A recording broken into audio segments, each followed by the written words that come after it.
Bonjour, du 14 au 20 octobre prochain, c'est la Semaine des Solutions, un événement qui est organisé par Reporters d'Espoir avec une cinquantaine de médias partenaires dont la chaîne Demain et MCE. Et pour en parler avec nous, Anaïs Desdieux est présente sur le plateau. Bonjour. Bonjour. Alors vous êtes chargée d'études du Lab Reporters d'Espoir. Reporters d'Espoir, une association qui défend un journalisme de solutions. Qu'est-ce que ça veut dire exactement ? Alors, journalisme de solution ou journalisme constructif, cette association, elle s'emploie à mettre en avant des solutions quand il y a une actualité qui traite uniquement des problèmes. Les problèmes, on ne les nie pas, il faut les traiter, il y en a tous les jours. Nous, notre travail, c'est d'aller chercher les réponses qui peuvent répondre à ces problèmes. En toute humilité, il faut rester critique sur les réponses, mais c'est l'idée. Alors, depuis, on en est à la 7e édition d'un événement, La France des Solutions, qui aura lieu cette année, le 16 octobre, qui est accompagné d'une semaine globale, de semaine de solutions avec différents médias. Pourquoi Reporters d'Espoir a-t-il voulu lancer cet événement ? Bien parce qu'on s'est dit que ça ne suffisait pas de simplement faire un événement qui donc aura lieu le 16 octobre au Palais d'Iéna, où on présente différentes personnes qui présentent des solutions. On les appelle les acteurs de solutions. Et effectivement, ce jour-là, on réunit un panel de journalistes pour qu'ils puissent y être confrontés et après traiter ces solutions. Mais dans le doute, nous, on préfère réunir au moins une cinquantaine de médias qui, du 14 au 20 octobre, va s'approprier ces solutions. On leur fournit, on leur donne énormément d'initiatives. Comme ça, pendant toute cette semaine, on est sûr que des millions de Français seront confrontés dans leur quotidien, à la télé, à la radio, à différentes solutions pendant toute la semaine. Mais ça veut dire qu'il y a suffisamment de solutions tous les ans à proposer à nos auditeurs ? Mais il y en a partout des solutions. Nous, on passe l'année à faire de la veille. C'est ce qu'on appelle la veille initiative. Et l'idée, c'est que pour octobre, on sort notre cru. Donc, les meilleures des solutions. Est-ce qu'on peut avoir les tendances qui vont être présentées cette année ? Il y a des thèmes ? Alors, on veut garder un peu l'effet de surprise, mais effectivement, il y a 4 thématiques reines. On a la thématique de la mer, la thématique du nous, le vivre ensemble, la thématique du beau et la thématique de l'industrie. Pour vous donner 2 exemples. Par exemple, sur la thématique de la mer, on trouve que les Français n'ont pas forcément connaissance du potentiel et des ressources incroyables que la mer peut apporter à la France. Pourquoi ? Parce que nous, on est le 2e plus grand territoire maritime au monde. Et ça, peu de personnes en parlent dans les médias ou dans l'espace public. Donc l'idée, c'est de présenter des personnes qui travaillent sur la mer, que ce soit le biomimétisme marin. Pour vous donner un exemple très précis, on sait aujourd'hui que grâce à des molécules anticancéreuses qui sont trouvées sur des mollusques, on va peut-être pouvoir faire une recherche sur le cancer en France. Donc voilà, comment la mer peut nous apporter des solutions. Oui, donc c'est des solutions qui peuvent être très techniques. Extrêmement techniques, très précises. Mais nous, l'idée, on ne veut pas des petites solutions. On prend des gros enjeux, des grosses problématiques qui sont vraiment impactantes, d'intérêt général. Donc la mer. Le nous, c'est... le nous, c'est le vivre ensemble. Le lien social, c'est... Tout à fait. Enfin, on a été confrontés à une grave crise sociale cette année avec les Gilets jaunes. On s'est dit on ne peut pas passer à côté. Il y a les personnes qui sont en ruralité, les personnes qui sont en dehors de la ville, les personnes qui sont en difficulté, que ce soit sur les handicaps, que ce soit les difficultés sociales, les sans-abri.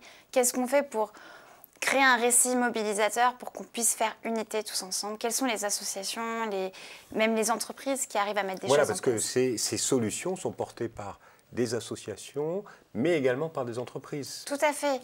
Des élus locaux, des collectivités, des associations, des entrepreneurs, des start-up.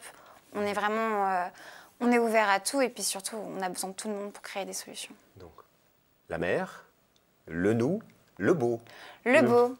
Alors le beau, ce n'est pas forcément une problématique auquel on est confronté tous les jours. Mais on sait que notre patrimoine français rayonne dans le monde entier parce que justement, la culture, la gastronomie, la mode, son architecture.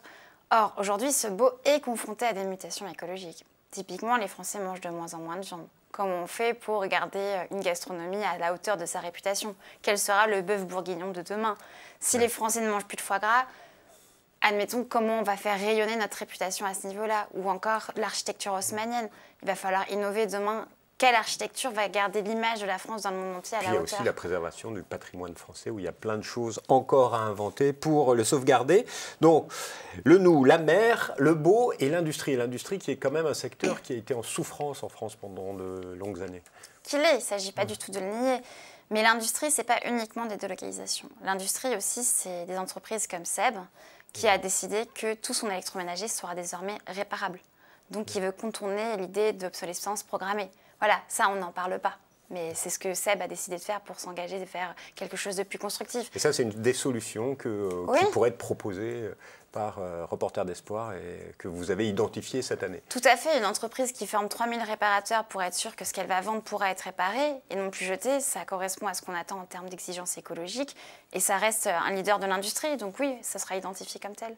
Alors moi, j'avais quand même une question. C'est-à-dire, il y a plein de solutions à découvrir, bien sûr, la semaine prochaine. Et puis, vous pouvez en trouver plein sur le site de Reporters d'Espoir, www.reportersdespoir.org, c'est ça? Exactement. Mais est-ce que les médias collaborent bien et montrent des solutions aujourd'hui? Parce qu'on a la culture du scoop, nous les journalistes, et pas tellement de la solution. Alors, oui et non. En vérité, objectivement, ça marche de mieux en mieux parce que, à titre personnel, je le vois, chaque année, le nombre de partenaires médias augmente. L'an dernier, on était à 54, cette année, on va approcher les 60.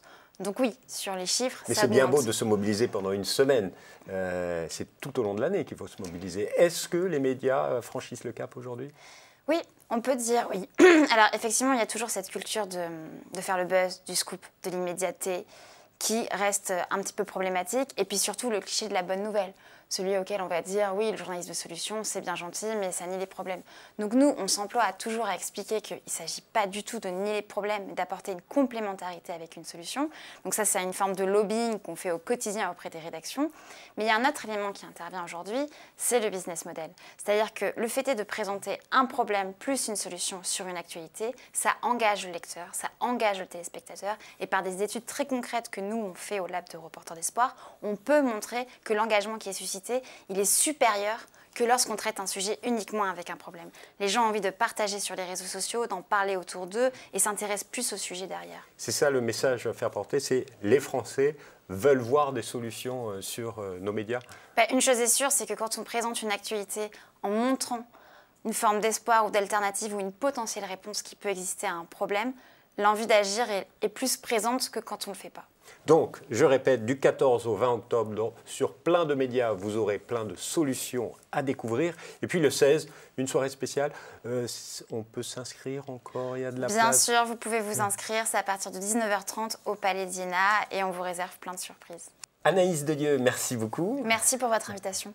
Et quant à nous, on se retrouve bientôt, donc du 14 au 20 octobre, avec une semaine des solutions sur la chaîne Demain et bien sûr sur MCE. Au revoir et à bientôt.